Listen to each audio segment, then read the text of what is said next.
Qorxuya qarşı daha diqqətli, daha anlayışlı və səbirli olmaq lazımdır. Uşağın qorxusu əgər liftdirsə və ya heyvanlardırsa və bəzən restoranlarda görürük, klona qarşı da qorxular olur. Hətta yüksək musiqilərdən də narahat olan yüksək uşaqlar var. musiqilərdən də qorxurlar və o qorxunun üzərinə getməməklə.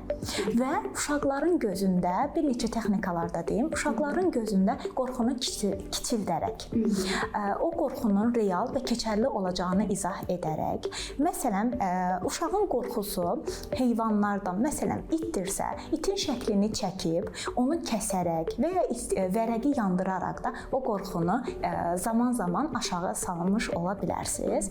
Və digər bir texnika növü isə uşağı əgər iti yenə götürəcək. Əgər uşaq itdən qorxursa, birbaşa it ilə onu üzləşdirmirik. Əvvəlcə it haqqında danışırıq, sonra itin video və şəkillərini göstəririk.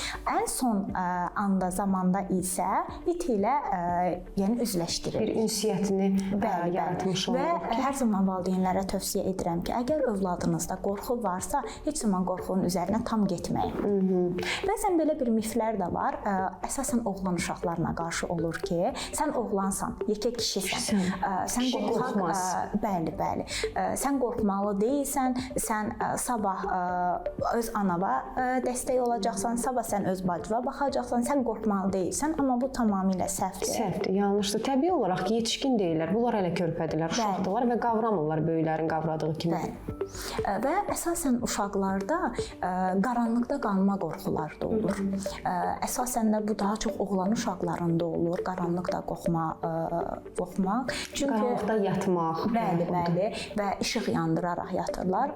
Öz təcrübəmdən, öz pasiyentlərimdən misal çəkəcəm ki, məsələn, qorxu bir aya və ya 2 aya keçirilə bilməz.